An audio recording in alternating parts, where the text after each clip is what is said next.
This episode of Hot Cup Cold Case contains disturbing details about a violent crime and may not be appropriate for some listeners.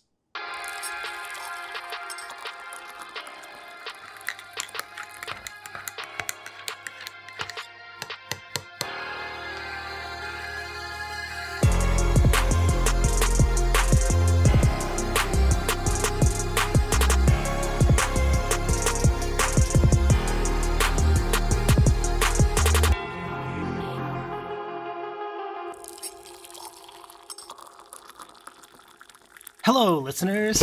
Oh my god. I scared You knew you were going to do that. You did it on purpose. I really set you up there. You did. I just told Rachel that I needed like 5 seconds of audio silence to help me edit and post, and then completely scared her It's not by greeting everyone. God. Well, I'm Brant, I'm Rachel. and this is Hot Cup. Cold case. I can't even handle it. This is Brant. This is Hot Cup.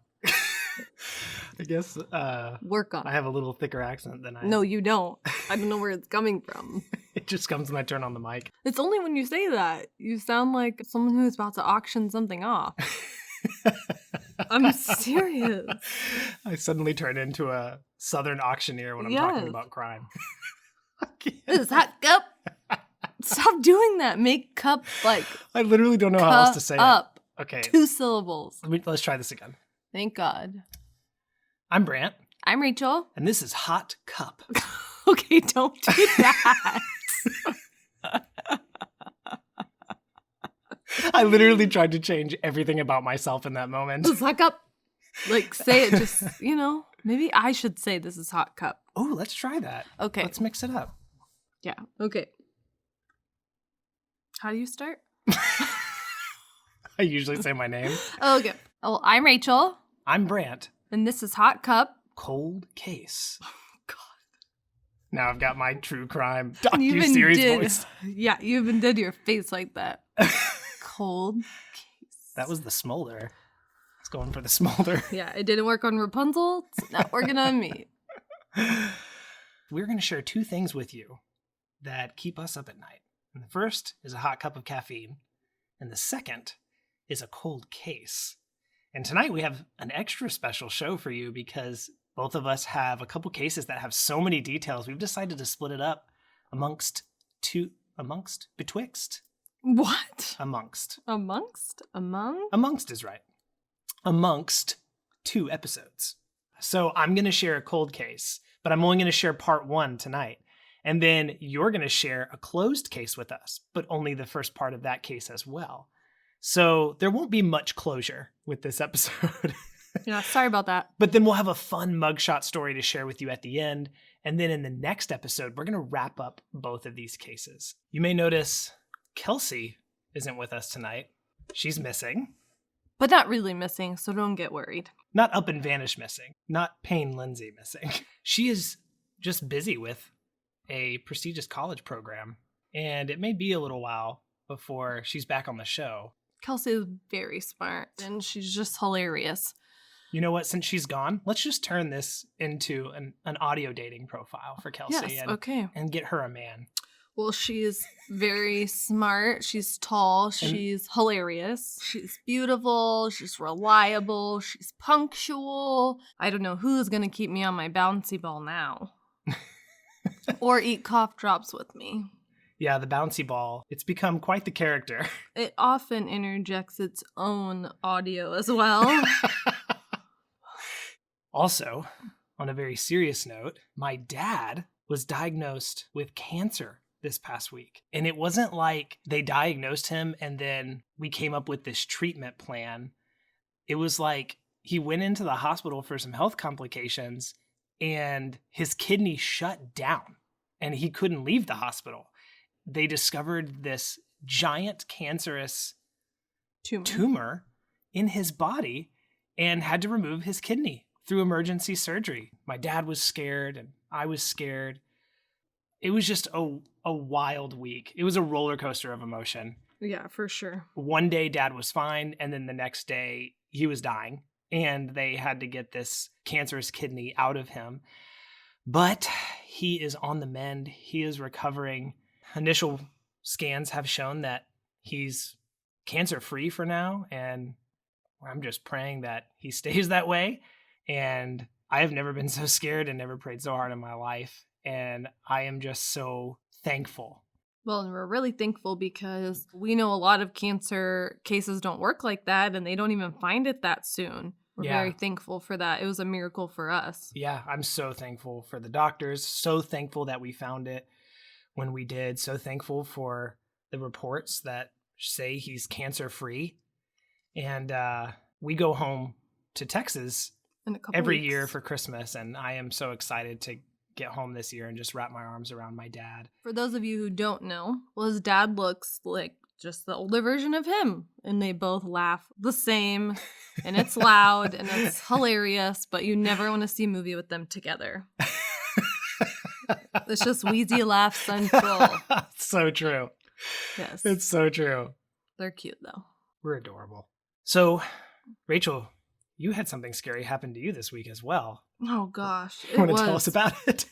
I was tending to my daughter. She was just laying in our bed, and I was sitting next to her in the bed working on my phone. So if I have my phone, she has to have her phone. So I gave her phone, and she's telling me the sound doesn't work. And so I'm like turning up the sound, and sure enough, it's not working. And it was dead silent in our house. And all of a sudden, I hear this woman's voice. And it was coming from a different room. And so I immediately went into like James Bond mode and like was the stealth like spy. And I was trying to get my toddler to be quiet, which if there's ever a situation where you need a toddler to be quiet, it is impossible. You will die. Sorry. They're like, why? Why? Mom, what's wrong? Mama, Mom, what are you doing? What are you looking at? That had to be terrifying. Yes, it was. So she's asking me 5,000 questions. So I'm trying to get her to quiet down, but I still hear this woman's voice. And so I get out of the bed and I'm very stealthily walking in the hallway, but our house is very open concept. So, I mean, it's an apartment. Yeah. Like if someone's in the apartment, they're in the room with you. Yeah, they know. And so as I'm in my kitchen looking for this intruder, she's still trying to play her game. And then I hear it. Completely unaware of the danger she's in. Yes. And so I walk closer to my daughter's room, and then it dawns on me. She's playing her game, and then that's what I hear.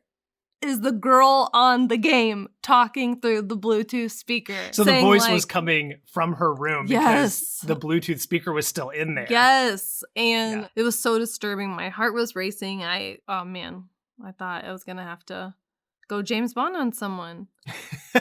Yeah. Also, I love how your fight or flight instinct is to go into James Bond mode.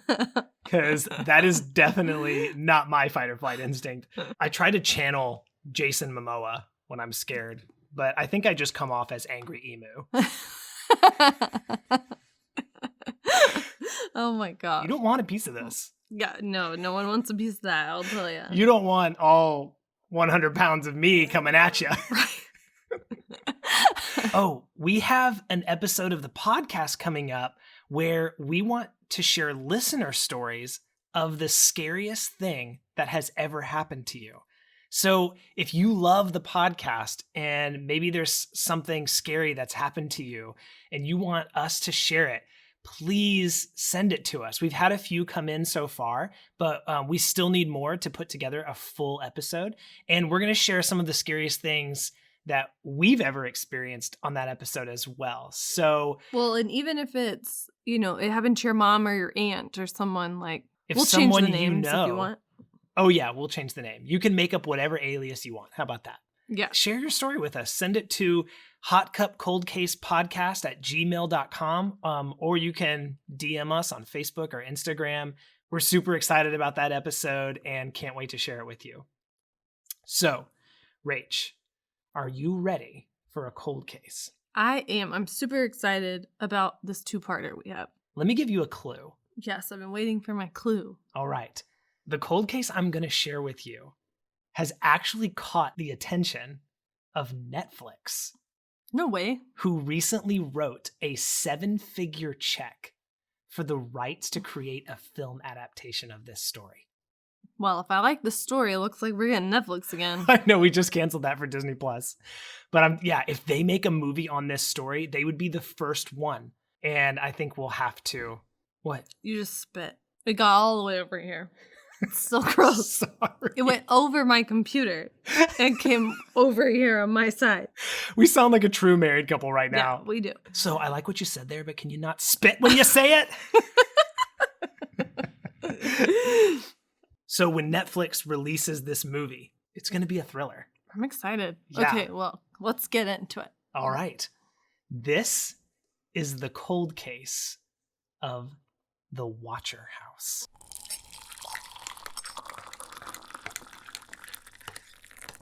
It is a real life I'm super excited about this. haunted house, except the ghost is real.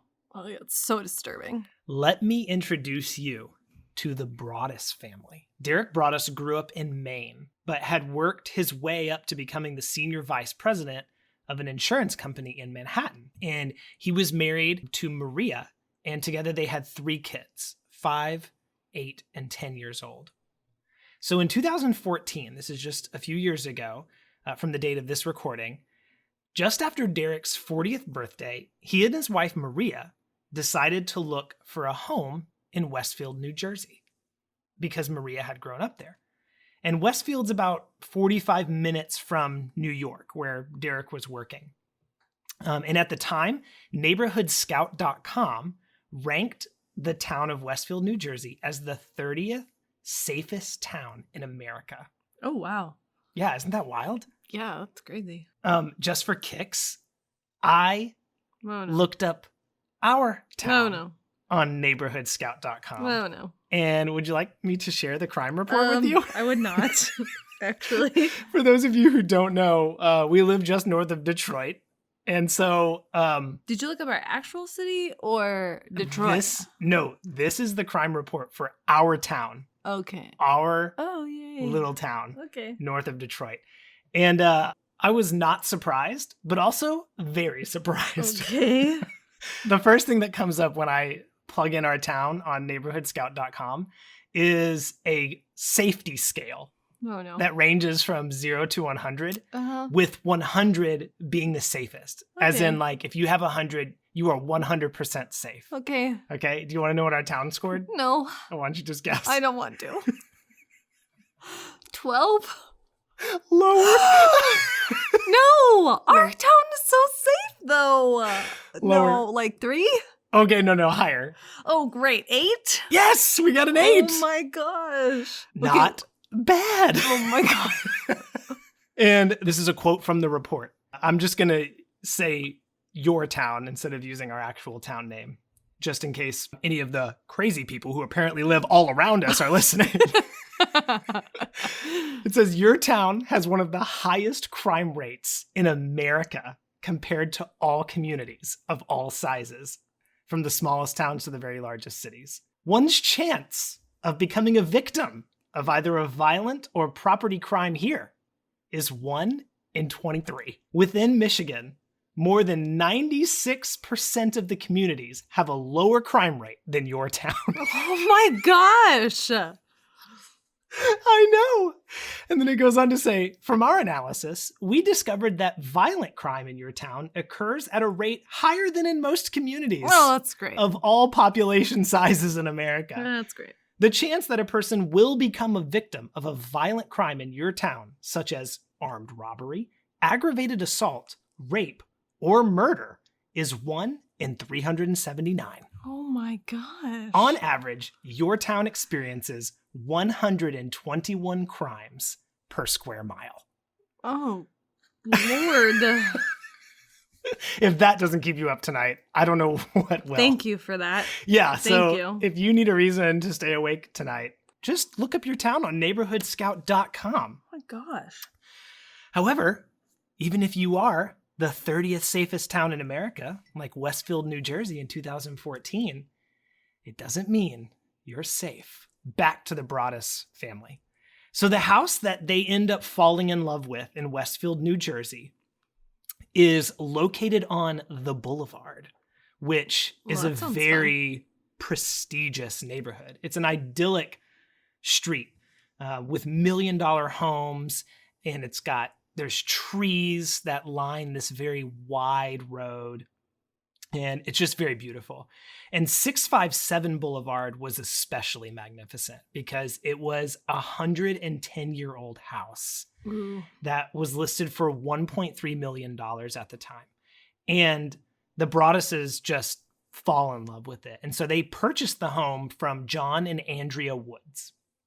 And the whole family is excited to move into this new house.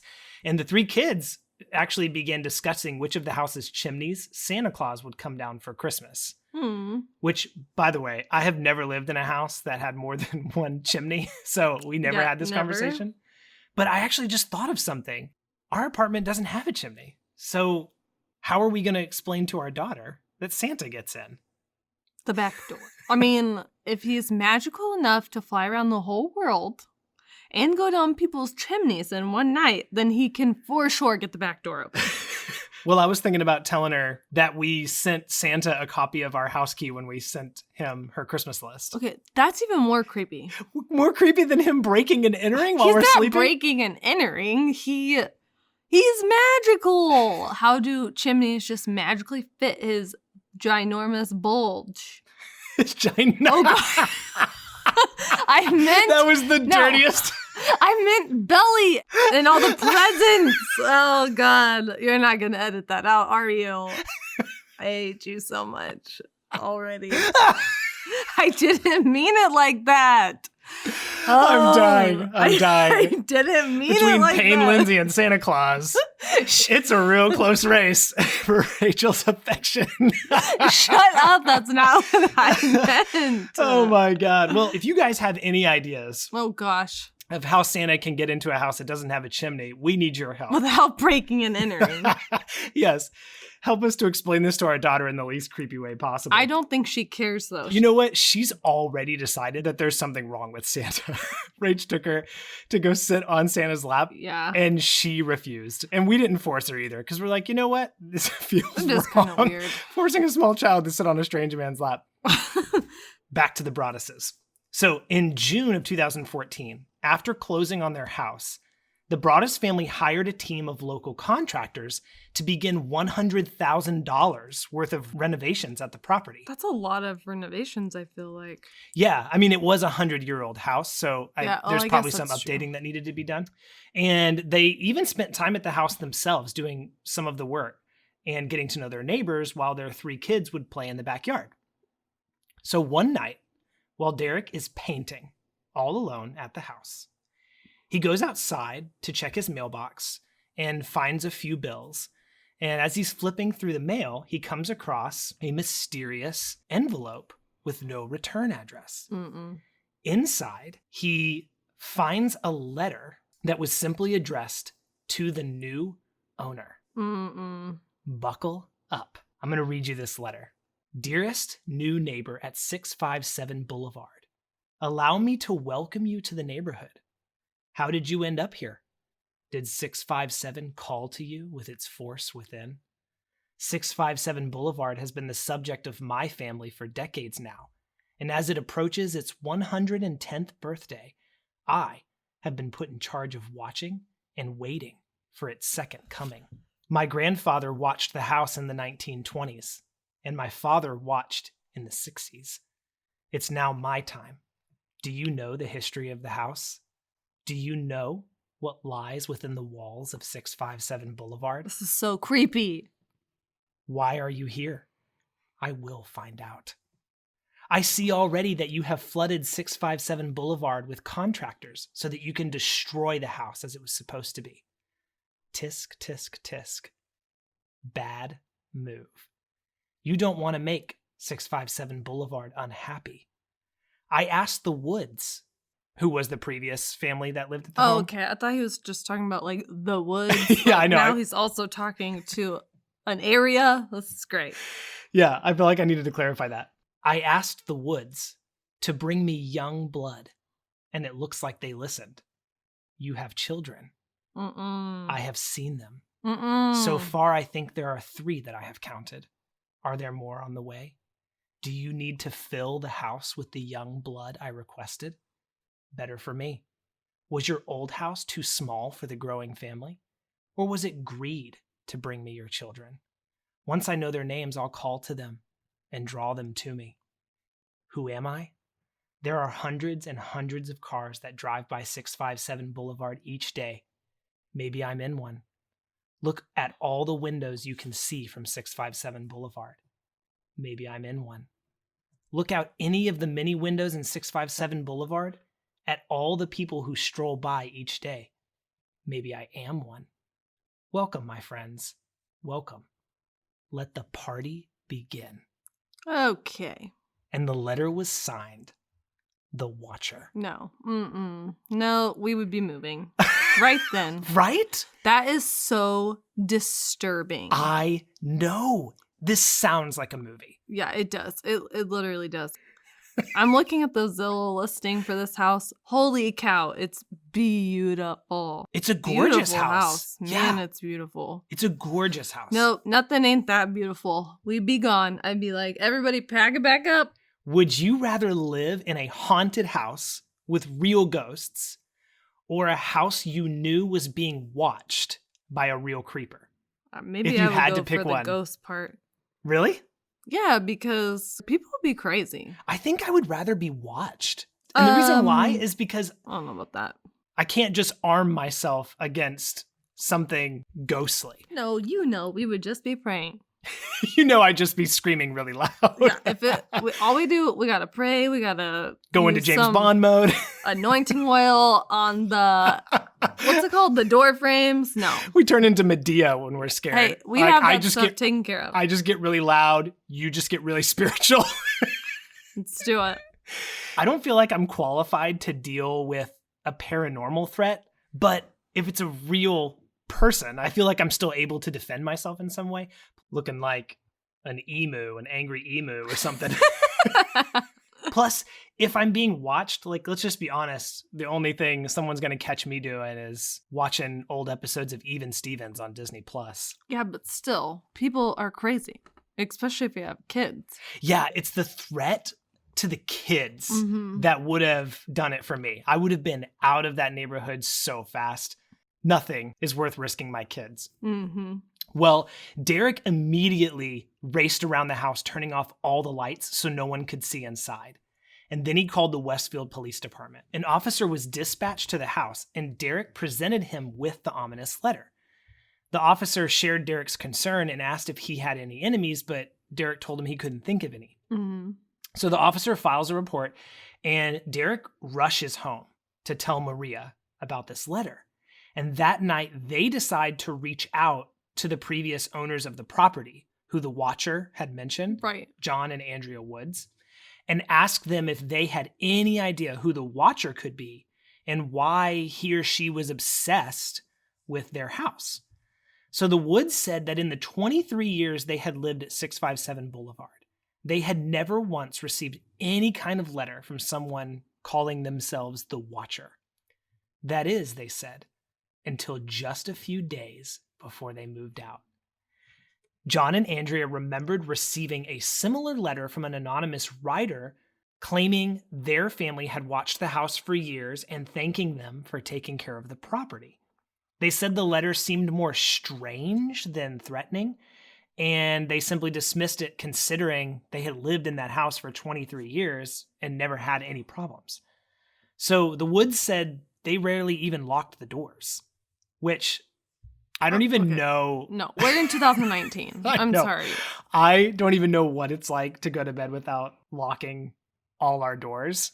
Just a couple of months ago, in a nearby town, a woman woke up around 2 a.m. because she felt something touching her leg. Oh, God. Do you remember this story? Yes. We talked about this with Kelsey. It was a man Mm-mm. standing at the foot of her bed. No. She screamed and he fled into her basement Oh, my and then gosh. escaped through either a door or a window No. in her basement. But that happened just a couple months ago and they didn't catch the guy.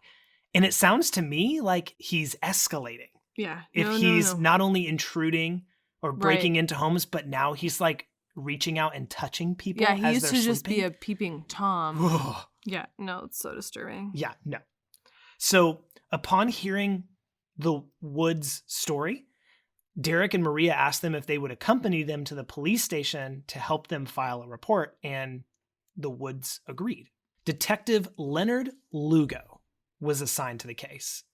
And due to the timing of the threatening letters, he asked the Woods, who had sold the house, if they thought the watcher could be one of the people that had been interested in their home before it was sold to the Broaddus family. Oh, okay.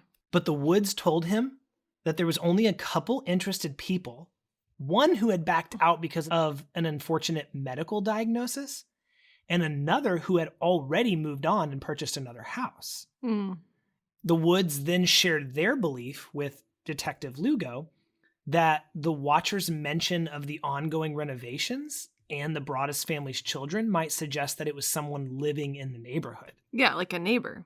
Right. That's what I thought. Detective Lugo advised the Broaddus family at this point not to mention the letters from the watcher to any of their neighbors, because they said every single one of the people living around you is now a suspect. Oh, I guess that's true. Police began looking into how the letters had been delivered to the property, and what they discovered seemed to indicate that the watcher was someone within close proximity to the home. They found that the letter the Broaddus family had received had actually been sent from a nearby postal distribution center. So over the next few days, the Broaddus family would continue to oversee the renovations of their new house, but their fear of the watcher was growing. Maria would often yell her kids' names if they wandered too far away from her. And Derek even canceled one of his work trips because he didn't feel comfortable leaving his family alone. And keep in mind, they're not living at the house yet. They're not living at the property yet. Oh, okay. They're still renovating the property, but they're living elsewhere. They're living nearby. Oh, okay. So they get invited to attend a community cookout with all their new neighbors. And they reluctantly agree. But it was a good thing they did, because it was during one of their conversations at the cookout that the Broaddus family learned about the Langfords. And you'll want to remember this family. The Langfords were the oldest family on the street. And everybody seemed to think they were a little strange. Peggy Langford was a 90-year-old woman who had lived in the neighborhood since the 60s. Remember the watcher mentioned having watched the home for a long time? Well, she had moved into the neighborhood in the 60s, and she currently lived with her son, Michael, who is 60 years old. And he had been diagnosed with schizophrenia when he was younger. And now he was unemployed. And Michael had even been known to walk through other people's backyards and sometimes peek into their windows. Oh, no. But everyone at the cookout that knew Michael or had known him for decades said that he was just a harmless old man. Oh, okay. Do you hear that sound? Yeah, what is that? I'm going to be honest with you. I thought it was our ice maker. We don't have one, though. Yeah, and then I realized we don't have one.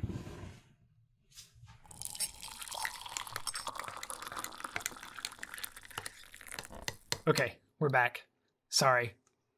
After reading that crime report about our town, I just wanted to make sure we weren't going to be the 1 in 379 that gets murdered tonight. Back to our story. Okay.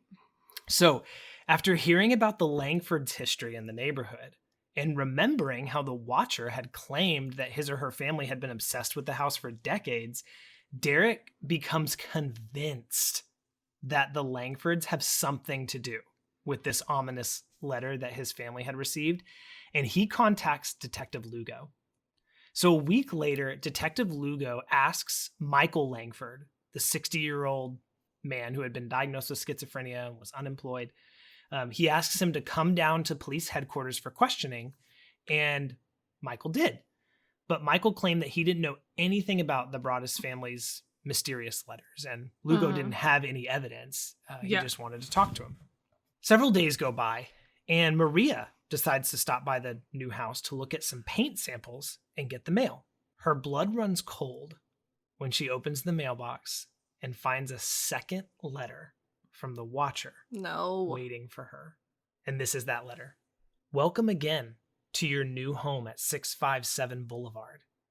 The workers have been busy and I've been watching you unload carfuls of your personal belongings. Okay. The dumpster is a nice touch. Have they found what's in the walls yet? Oh my gosh. In time they will. I'm pleased to know your names now, and the names of the young blood you've brought to me. You certainly call their names often. Oh, I know. That one gave me chills. no.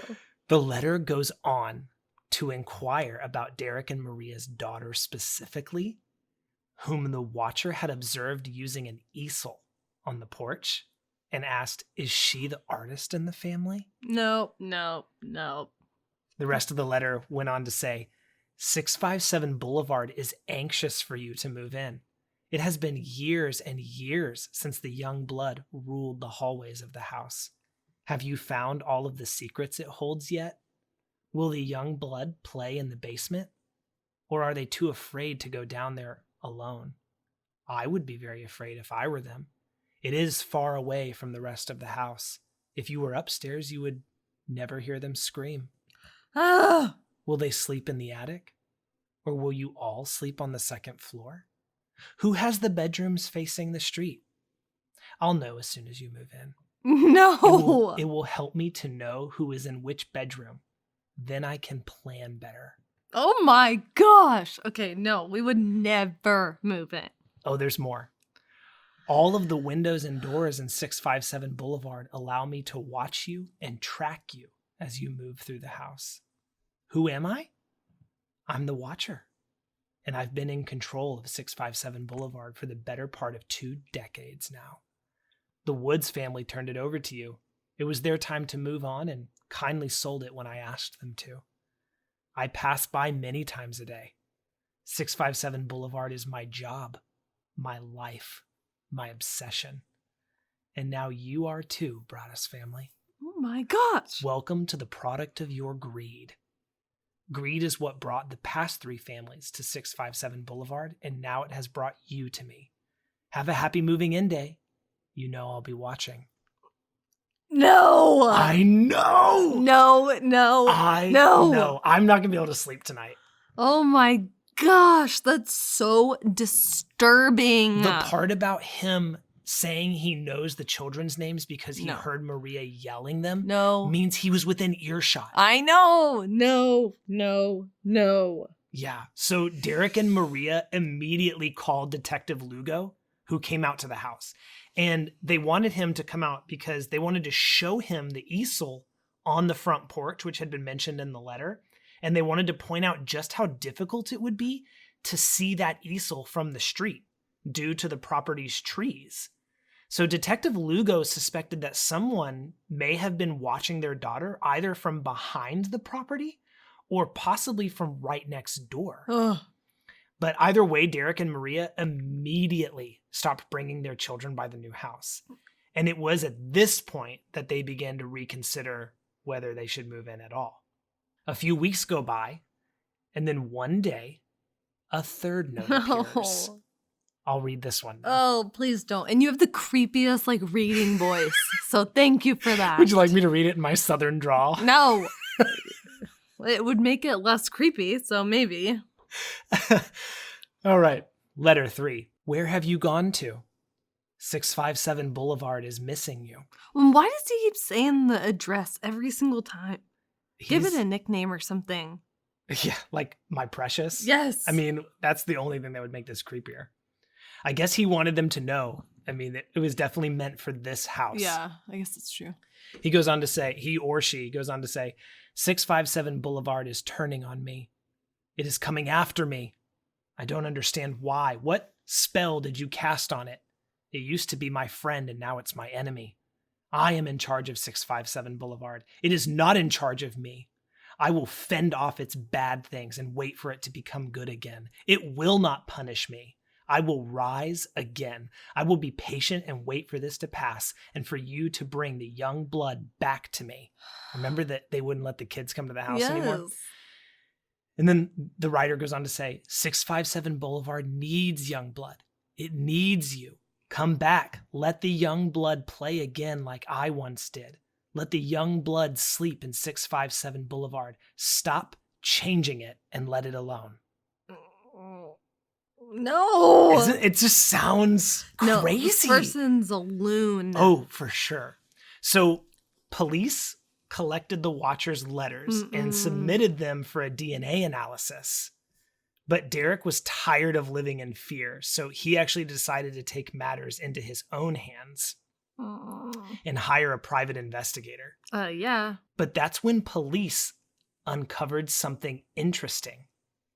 That DNA sample they took came back. And what they found is that the DNA belonged to a woman. And that is where we're going to stop tonight. Oh, It's creepy. So creepy. I'm stress laughing right now because I cannot imagine this happening to me. The fact that this really happened is terrifying. Yeah, no. It's disturbing. Yeah. Well, listeners, you'll have to wait a couple weeks for the second half of my story. But, Rach, you've got part 1 of a closed case for us. And do you have a clue about what this is about? I do. I'm still looking into your case right now, though. Rach is literally on the computer because she cannot handle not having answers. I know. No, you have to go on the same journey our listeners I know, are but on. it's so terrible. You have to wait. And he does. He makes me wait. Like, we really do not talk about these cases before. I can't. But let me just tell you this. It gets crazier. I've got more letters for you on the next episode from The Watcher.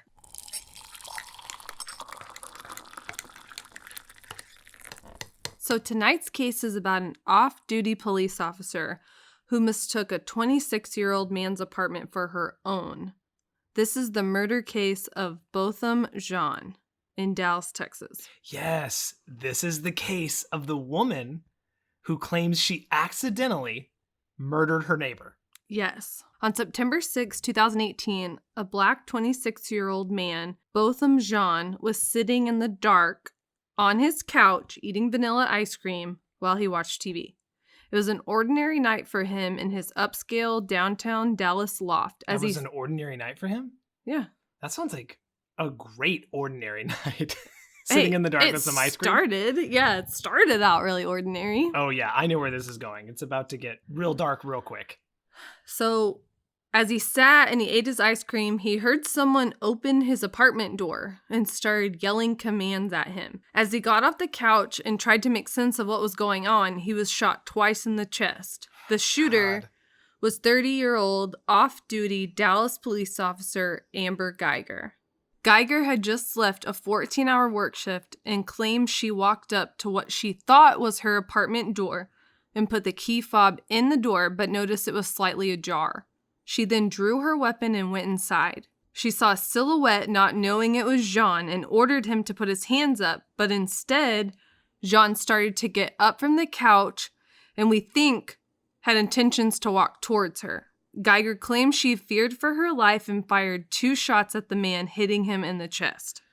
Oh my gosh. Well, yeah, I'm sure he was walking towards her. Somebody just walked into his apartment and started yelling at him. Well, I can't say that because of the way he was found. It looks like he was either on his knees or he wasn't even in the standing position yet when she shot him. You're kidding. No. Geiger then turned on the lights and called 911.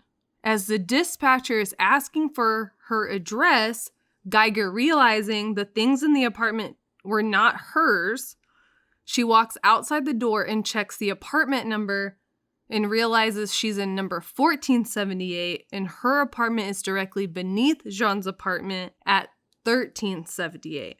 All right, so we're going to play you a clip of the 911 call. You can find the full length one on YouTube. It's about 4 minutes and 55 seconds. And during this 911 call, you can hear Geiger say 19 different times that she thought it was her apartment.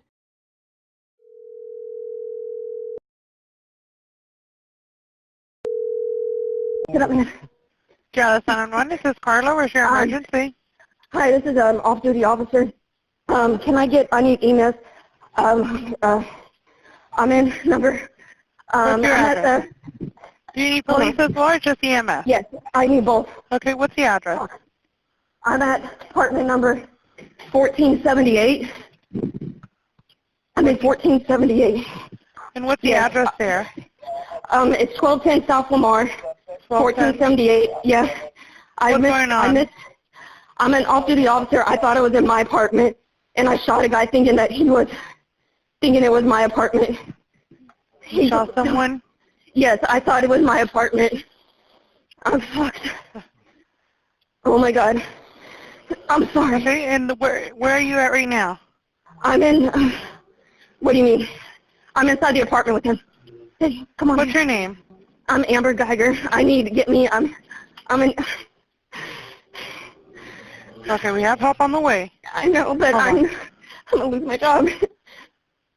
So the 911 call lasted 4 minutes and 55 seconds. The first responder that showed up was about 10 minutes after she called 911. Upon arriving to the scene, the first 2 police officers found Amber waiting outside the apartment, meaning she wasn't inside, wasn't giving him CPR. She was outside of his apartment. Oh, okay. You can see from a body cam video of Officer Lee, immediately when she sees them outside of the apartment, the first thing she said is, "I thought it was my apartment." Uh-huh. Not, "His wound is here. He's laying on the ground." Okay. So that doesn't look good. No, it doesn't. So the first 2 officers run inside and immediately start performing CPR. Like immediately without even acknowledging her, really. When the EMTs get there, they take over, and it was pretty much the most disturbing body cam video to watch. Oh, you watched it? I watched the whole thing. So my it just is like kind of mass chaos. And they're just working so hard trying to revive him. Yeah, you can see Jean on the ground. Oh my God. Yeah, I do not recommend This story is so watching tragic. It's absolutely terrible. From the video and some of the comments that I had read on the thread, I think at one point he might have taken a breath, but it was... A dying breath, maybe? Yeah. But then there was another video that showed up on YouTube from another resident in the apartment complex. Really? So, This is like a cell phone video? yeah. Okay. Yeah. So she was just videoing like what was going on. Uh-huh. So when the EMTs finally leave with Jean, they take him out on a stretcher, and you can see one of the EMTs on top of the stretcher straddling Jean, still doing CPR. Wow. Yes, like they never once stopped giving this man CPR. Wow. Like they worked so hard on him. To save his life. Absolutely. And Amber apparently had given up at some point. We're not really even Before they sure arrived. that she even did it. That at she all. even did any CPR? Yeah, she claims she did some first aid, but I don't know what that means because there wasn't even a first aid kit like out. During this time, apparently some protocols were in question and breached because anyone that just shot someone, police officer or not, should be put in a squad car away from the scene. Well, she was just around, like... Floating around. So apparently one of the officers did take her, but then they let her out, and it was just not the way it should have been handled. And these officers probably knew her personally. Oh yeah, she worked with them. It was her, like these were her coworkers. Okay. But either way, there are certain protocols that have to be met when dealing with a shooting. Sure, yeah. So they end up taking him to Parkland Hospital where they announced that he did not make it. They could not revive him. And so Geiger was arrested 3 days after the shooting and was initially charged with manslaughter. The department did put her on administrative leave after the shooting, but she was officially fired on September 24th. So she did lose her job. She did.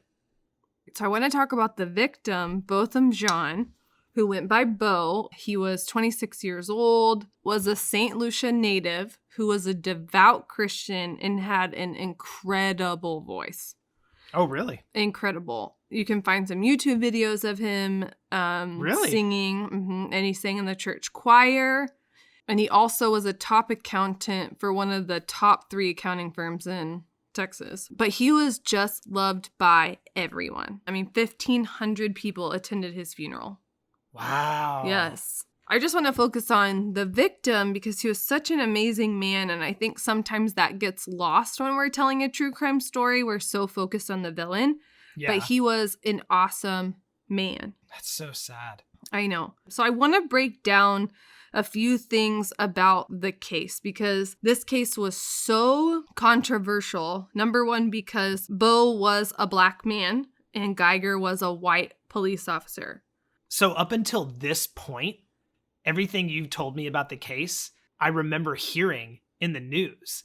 And I remember this case gaining so much national attention so fast because not only did it involve a police officer killing an innocent person, but the person she killed was also of a different race. Right. And so people weren't sure what to think. Was this an accident? Was it not an accident? And if it wasn't an accident, was it racially motivated? And so I remember everybody talking about this case, especially all of our family and friends down in Texas. So that's all I know, though. And I'm really interested to hear the details that you have to share with us. Yeah, and there are a lot of details to the story. So I'm going to try to make it as concise and to the point, but there are a lot of different areas that have to be addressed to really understand the full picture. One of the biggest keys to this case is how do you mistake someone else's apartment for your own? Right. That's the biggest question. So I want to give you an idea of what this apartment looks like. Okay. This apartment is called the Southside Flats. It's in downtown Dallas. You can Google it. The building is attached to a parking garage, and you park on the corresponding floor that you live on. Okay. Okay. Following you. And the parking floors look very similar to all the other ones. So all the corridors coming from the parking garage into the apartment complex look the same too. Okay. When you walk into your corresponding corridor to get to Jean's apartment or what she thought was hers, she had to go by 16 other apartments. So that's 16 doors with 16 different numbers on them. She had to walk by decorative things that weren't on her floor or were missing from the fourth floor. An example being her neighbor on her floor had a very large potted plant outside the door. Well, that was missing on the fourth floor, Right. but she didn't seem to notice that. But the big kicker for most people is that Geiger didn't have a welcome mat. She just had bare concrete. And Bo did. And Bo had a bright red doormat. Oh my gosh. Her defense attorney said that she just got off a 14-hour shift. She had a bunch of things in her hand. She was just On autopilot. on essentially. autopilot. That's her entire defense. And then the second big thing was this door. Geiger claims that she put her key fob in the door and noticed it was ajar. This apartment complex is very different. It's very high tech, I guess. I'm not used to a key fob for an apartment. You know, our latest apartment, it's just a regular key. Right. And it only fits in one lock. Right. So this is very different for all of our like 90s, 2000 people. You know when you finish a ring pop and Yeah. it has like that disc Uh-huh. and then it has that one little nub like sticking out? I don't know what else to call it. That's what Amber So, Geiger's key fob looked Kind like? of, not like that large. It didn't look like a ring, but like a little circle and then like this Peg. peg. Yeah. Uh-huh. And so that fit into the door. And electronically, it opened if it was like Your keyed. door? Yeah, to your door. So every door basically has a hole and you just Yes. stick your peg into it? Yes. And it just will either recognize it or it won't? Right. That is weird. It is weird. It's totally different. There is no way that her key could have opened his door. Okay. So the door must have been ajar. That's what she says. The problem with that is these doors at this apartment complex had an automatic closing mechanism. It immediately shuts behind you. Oh, it swings shut. Yes, so as soon as you go in, it shuts behind you. That's what they're made to do. So you can still leave the door unlocked, but it just won't stay open. But you said her story was that it was ajar? Yeah, it was ajar. After this whole case got so much recognition, a resident posted a video to Twitter rejecting Geiger's claims that it can even be ajar. The only thing that would make sense is if his door was unlocked and maybe it didn't latch all the way when it shut. If she put her key fob in the door, the weight of her pushing it in there, ended up opening the door. Okay. So another huge part of this puzzle is if it was an accident and she really did just have this mistaken location and shot a man that she thought was an intruder, you would think that you would immediately not worry about anything else but trying to save this man's life. But all she could think about was, I'm going to lose my job. I'm going to lose my job. She said it multiple times. Wow. So one of the last things Bo probably heard was the police officer who shot him standing over him, talking to a 911 dispatcher and repeatedly saying, I'm going to lose my job. Right. As he's fighting for his life. Right. And you can Yeah. hear him in the background moaning. And Oh my God. Oh my God. Oh my Yeah. God. It's awful. The police ended up combing through her text messages later and found some very interesting and damning evidence that I will share with you next week. Oh.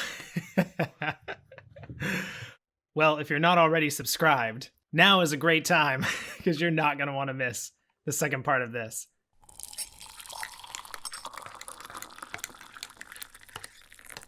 Well, we are actually going to record the second half of these stories tomorrow night. So we're only going to have to wait 24 hours, but our listeners are going to be waiting a little bit longer before we drop the next episode. So how about I leave you with a fun mugshot story? I'm excited. Okay. So if you're not following the Washington's Richland Police Department on Facebook, you're missing out. I'm going to go find them right now. Yeah. They do something they call Wanted Wednesdays. What? Yes, where every Wednesday they post mugshots of wanted criminals. And I was like, why That's aren't we doing hilarious. this? We need to be friends with Washington's Richland Police Department. So a year ago, on November 28th of 2018, they posted a mugshot photo of 31-year-old Anthony Akers, who was wanted for failure to comply with his sentencing. 5 hours after they posted his mugshot Mm-hmm. on their Facebook feed, Akers himself commented on the post. No, he didn't. Saying, No, he didn't. this is my favorite. He said, calm down. I'm going to turn myself in. Okay. Okay. Dear Oh my Lord. God. Never in the history of calming down has anyone ever calm calmed down down. from being told to calm down. Who does that? Okay, calm down. Like, first of all, lower your voice. Calm down. I'm going to turn myself in. His comment went viral and received over 12,000 likes. So he actually failed to show himself Yeah. at Shocker. yeah, at police headquarters. So authorities responded to his Facebook comment with their own. And they said, hey, Anthony, we haven't seen you yet. Our business hours are 8 a.m. to 5 p.m. Monday through Friday. Of course, if you need a ride, you can call a non-emergency number and we'll pick you up. Oh my gosh. Akers responded again. And this time he said, thank you. Tying up a couple loose ends, since I'll probably be in there for a while. Oh my gosh. Should be in there in the next 48 Oh my gosh. 48 hours. But a few days later, Akers still hadn't turned himself in. Yeah. Again. This time, shocker. police tagged him in another comment saying, you stood us up and we're beginning to think you're not coming. Akers responded again. Oh my gosh. And said, dear RPD, it's not you, it's me. Oh my gosh. I obviously have commitment issues. No.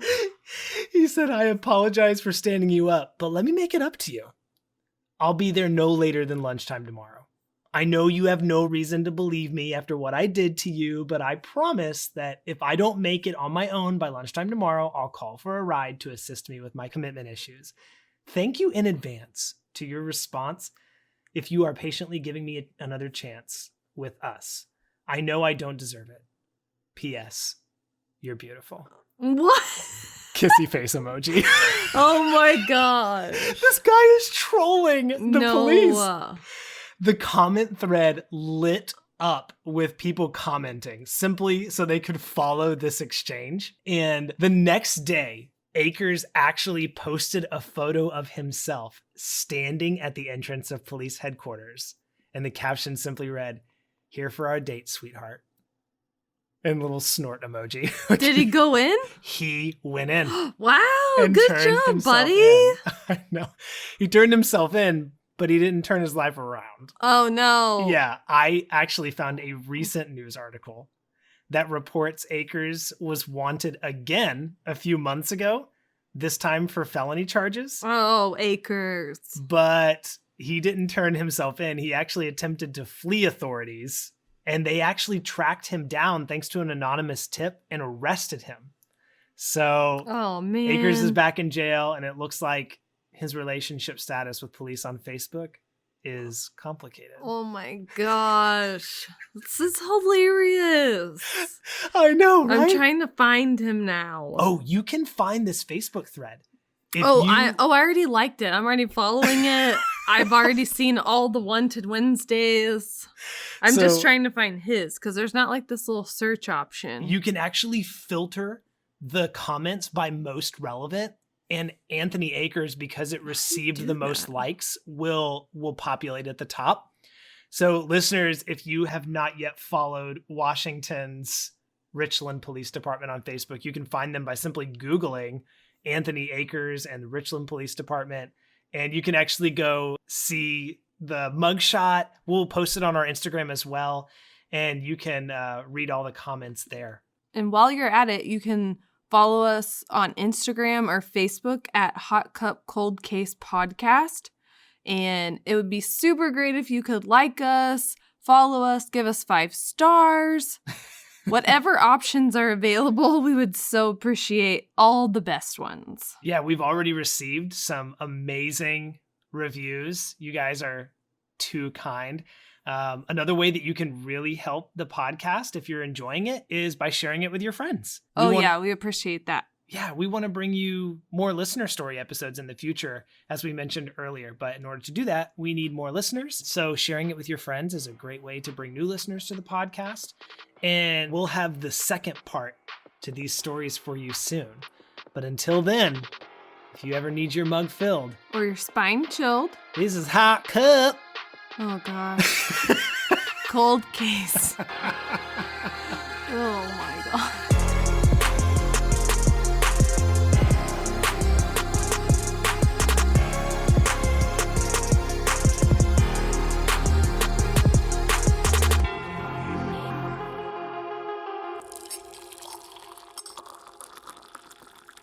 Can we just talk about Santa's bulge for a minute? Oh, my God. You're going to take that out, right? No, I didn't mean to say that. it was so great. Oh. The best part was your face when you said it. Like, it came out of your mouth and you immediately, the look in your eyes was immediate regret and shame. I wish our listeners could have seen your face. Oh my God. I didn't even realize it till it literally just came out of my mouth. Well, one thing's for sure. I'm never letting you sit on Santa's lap. Shut up. Oh my God, I hate you.